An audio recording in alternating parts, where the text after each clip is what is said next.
स्वागत दोस्तों, आपका चैनल के सामने मोदी हमारे चैनल के सबसे पहले सबसे बड़ी आपको बताएंगे दोस्तों। नरेंद्र मोदी को केवल 3 महिला सांसदों से इतना डर लगा दोस्तों कि नरेंद्र मोदी भाषण देने के लिए नहीं आए। इसके बाद स्पीकर को भेजकर नरेंद्र मोदी सफाइयां दे रहे हैं। बताएंगे ऐसा क्या बोल रहे हैं स्पीकर, जिसके बाद प्रियंका गांधी की ओर से दिया गया ऐसा जवाब कि बीजेपी वाले आप कोई प्रतिक्रिया तक नहीं दे रहे। दोस्तों बताएंगे कैसे नरेंद्र मोदी पर निशाना साधते हुए महिलाओं से डरते हैं प्रधानमंत्री। प्रियंका गांधी की ओर से दिया गया एक स्पेशल बयान। दोस्तों डिटेल में जानकारी अब तक पहुंचाएंगे। इसी के साथ में चलेंगे एक और बड़ी खबर की तरफ, जहां पर क्या बिहार के विधानसभा चुनाव 10-10 हजार रुपए बांटकर जो रिश्वत देकर लड़े गए थे दोस्तों, एक तरफा जीता गया, क्या उसे रद्द कराया जाएगा? सुप्रीम कोर्ट के अंदर याचिका दाखिल कर दी गई है। चीफ जस्टिस ऑफ इंडिया करेंगे इसकी सुनवाई। और इसी के साथ में चलेंगे एक और बड़ी अपडेट, जहां पर दिल्ली विधानसभा ने पंजाब पुलिस के खिलाफ विशेष अधिकार समिति जांच के आदेश दे दिए हैं। दोस्तों बताएंगे कौन से मामले को लेकर ये नए तरीके का संवैधानिक संकट उत्पन्न होता हुआ नजर आने लगा है। इसी के साथ में चलेंगे एक एक करके सारी बड़ी अपडेट, लेकिन उससे पहले अगर आप भी मानते हैं कि लोकसभा में 5 बजे नरेंद्र मोदी के भाषण से पहले जिस तरीके का माहौल बना था दोस्तों, उसमें केवल एक बात दिखाई दे रही थी कि कहीं ना कहीं महिला सांसदों के विरोध के कारण नरेंद्र मोदी पूरी तरीके से डर गए और इसीलिए बयान देने के लिए, भाषण देने के लिए इतिहास में पहली बार बीजेपी की सरकार का कोई प्रधानमंत्री नहीं आया। तो इस वीडियो को लाइक करके, और अगर आप भी मानते हैं कि नरेंद्र मोदी महिला सांसदों से डर गए तो अपनी राय जरूर लिखकर बताएगा। चलते हैं सबसे पहले सबसे बड़ी ब्रेकिंग न्यूज अपडेट की तरफ दोस्तों, जहां पर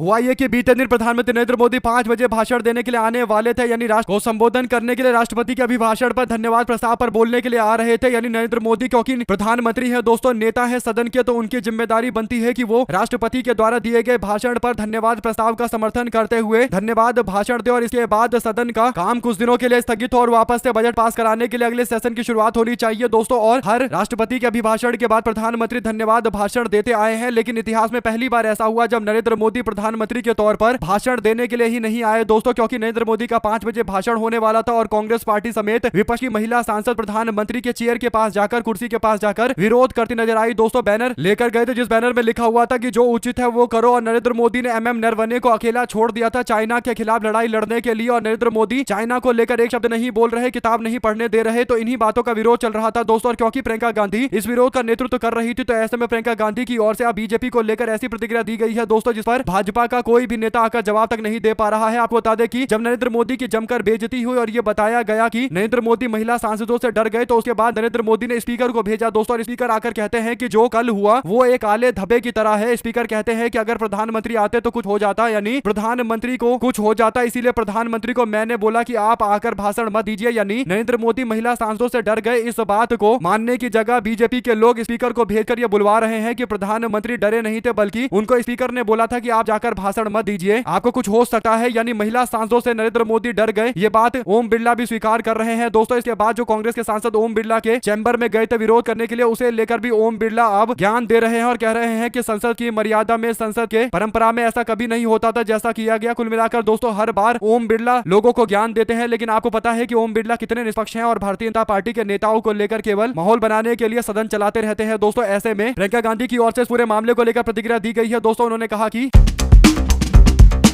नरेंद्र मोदी स्पीकर के पीछे छिप रहे हैं, कल उनमें सदन आने की हिम्मत नहीं थी और इसीलिए बेंच के सामने जो 3 महिलाएं खड़ी थी उनके ऊपर आरोप लगाया जा रहा है कि उनके कारण कुछ हो जाता। लेकिन सवाल यह है कि महिला सांसदों ने विरोध करने का अपना तरीका ढूंढा था और बीजेपी के नेता नरेंद्र मोदी महिला सांसदों के विरोध से इतने ज्यादा डर गए थे कि वो सामने नहीं आए। और प्रियंका गांधी ने साफ तौर पर बोला कि स्पीकर के पीछे छुपना बंद करो, प्रधानमंत्री महिला सांसद आपसे सवाल पूछ रही है और जवाब मांग रही है। आप लोग इस पर अपनी राय जरूर लिखकर बताएगा दोस्तों। चलते हैं एक और बड़ी अपडेट की तरफ, जिसमें बिहार विधानसभा चुनाव जिस तरीके से कराए गए, यानी 10-10 हजार रुपए महिलाओं के अकाउंट में भेजे गए और उसके बाद महिलाओं से वोट लिया गया दोस्तों। और पूरा का पूरा चुनाव एक सरकारी खरीद के तौर पर देखा जाना चाहिए, क्योंकि सरकारी पैसा महिलाओं के अकाउंट में भी चुनाव में गया। और उसके बाद चुनाव में भारतीय जनता पार्टी और एनडीए गठबंधन के खिलाफ इतना गुस्सा होने के बावजूद इनकी सरकार बन गई दोस्तों। और बिहार एक ऐसा राज्य जहां पर रेवेन्यू भी नहीं है, यानी सरकार के पास पैसा भी नहीं है, केंद्र सरकार से पैसे ले लेकर काम करते हैं, कर्जा ले लेकर काम करते हैं। उस राज्य के अंदर चुनाव जीतने के लिए सरकार की पूरी तिजोरी खोल दी गई, 10-10 हजार रुपए महिलाओं के अकाउंट में डाले गए। इस मामले पर जनसुराज पार्टी ने अब सुप्रीम कोर्ट के अंदर याचिका दाखिल की है दोस्तों। याचिका में चुनाव से पहले महिलाओं को 10,000 रुपए देने का मुद्दा उठाया गया है। Chief justice of India Suryakant और जस्टिस जयमाल्या बागची की इस बेंच में शुक्रवार को कल सुनवाई होने जा रही है। और जो बड़े तर्क दिए गए हैं दोस्तों वो कुछ इस प्रकार है कि 10-10 हजार रुपए महिलाओं को अकाउंट में देकर चुनाव के निष्पक्षता के साथ खिलवाड़ किया गया है। अनुच्छेद 32 के तहत दायर रिट याचिका में कहा गया कि यह भुगतान कई संवैधानिक प्रावधानों के उल्लंघन थे, यानी अनुच्छेद 14, 21, 112, 202 और 324 के तहत ये एक उल्लंघन है। चुनावी प्रक्रिया की निष्पक्षता को समझा जाना चाहिए, लेकिन इसे पूरी तरीके से दरकिनार किया गया और निष्पक्षता के साथ समझौता किया गया। अगर कहीं कोई राज्य में चुनाव निष्पक्ष तरीके से नहीं होगा तो फिर विपक्ष की पार्टी के जीतने के संभावना तो लगभग खत्म हो जाएगा दोस्तों, और जहां पर जीतने की संभावना खत्म हो गई वहां पर चुनाव का कोई औचित्य नहीं रह जाता। ऐसे में देश के अंदर डेमोक्रेसी बचाने के लिए, लोकतंत्र बचाने के लिए चुनाव की निष्पक्षता सुनिश्चित करना जरूरी है। अगर आप भी मानते हैं कि पैसा देकर महिलाओं से वोट खरीदना, वो भी चुनाव में अकाउंट में पैसा देना, इसे बड़ा चुनाव का खरीद कुछ नहीं हो सकता। सरकारी पैसे का इस्तेमाल किया गया वोट खरीदने के लिए। आप लोग इस पर अपनी राय जरूर लिखकर बताएगा दोस्तों। चलते हैं एक और बड़ी अपडेट की तरफ, जहां पर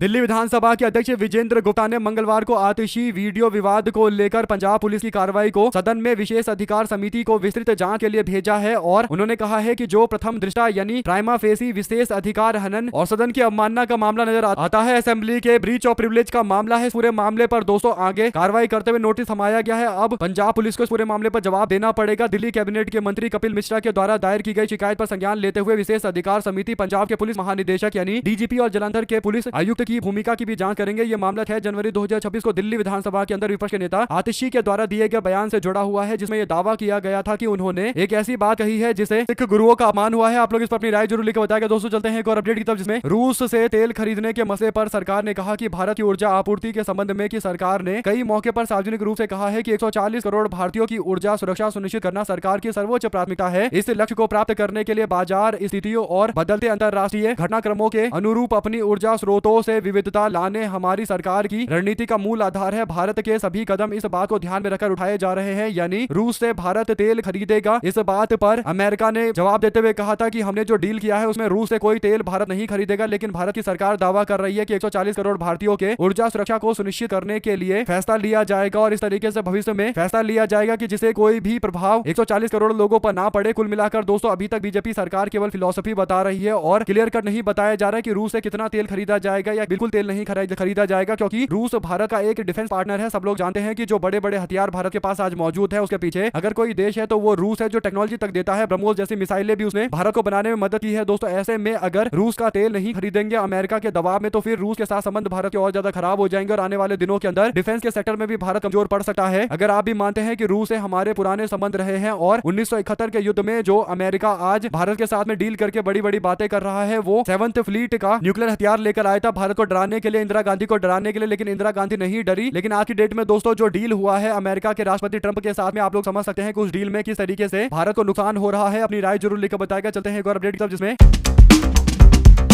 बीजेपी ने मनमोहन सिंह को 2004 में राष्ट्रपति के अभिभाषण पर जवाब देने नहीं दिया गया था, यानी नरेंद्र मोदी का जो भाषण नहीं हुआ दोस्तों, तो इस पर बीजेपी के लोग विक्टिम कार्ड खेलते हुए कह रहे हैं कि नरेंद्र मोदी को कुछ हो जाता, इसीलिए नरेंद्र मोदी को स्पीकर ने बोला कि आप मत जाओ। महिला सांसद वहां पर खड़ी थी। ऐसे में दोस्तों भारतीय जनता पार्टी के नेता जो विक्टिम कार्ड खेले नरेंद्र मोदी को लेकर, उनको बताना चाहिए कि 2004 में हमारे देश के प्रधानमंत्री मनमोहन सिंह को क्यों नहीं बोलने दिया गया था। आज मनमोहन सिंह के सामने जो बीजेपी वालों ने विरोध किया था दोस्तों, बोलने नहीं दिया, उस बात की याद बीजेपी वालों को नहीं आ रही है। यानी जब बीजेपी वाले विपक्ष में थे तब जिस तरीके का हुड़दंग मचाते थे दोस्तों, उसके अलग ही लेवल का हुड़दंग हुआ करता था। यानी प्रधानमंत्री बोल रहे होते थे और सामने से आकर ऐसा विरोध करते थे, एकदम बवाल काटते, जिस कारण प्रधानमंत्री अपना भाषण भी कंप्लीट नहीं कर पाए। लेकिन आज की डेट में कोई भी सांसद आकर उस तरीके का बवाल नहीं करता विपक्ष का, जिस तरीके से बीजेपी के लोग किया करते थे। लेकिन आज बीजेपी के लोग ज्ञान दे रहे हैं और कांग्रेस पार्टी और इंडिया गठबंधन को सिखा रहे हैं कि विपक्ष को कैसा होना चाहिए। अगर आप भी मानते हैं दोस्तों कि भाजपा वाले अगर वाकई जानते हैं कि विपक्ष को कैसा होना चाहिए, तो उनको अपने मुख्यमंत्री और प्रधानमंत्री के पोस्ट से इस्तीफा देकर अपने सारे लोगों को विपक्ष में उतारना चाहिए, ताकि दिखे कि आखिर विपक्ष किस तरीके का होना चाहिए। कुल मिलाकर भाजपा वाले अभी सत्ता में बैठे हैं तो ज्ञान दे रहे हैं विपक्ष को, लेकिन हकीकत यह है दोस्तों कि सवाल जो पूछे जा रहे हैं उस पर कोई जवाब विपक्ष को नहीं मिल रहा है। अपनी राय जरूर लेकर बताएगा। हमारे साथ लगातार जुड़े रहें दोस्तों का बहुत बहुत धन्यवाद। आप लोग देखने तो आपका अपना जय हिंद, जय भारत। ज्यादा से ज्यादा वीडियो को शेयर कीजिएगा। बहुत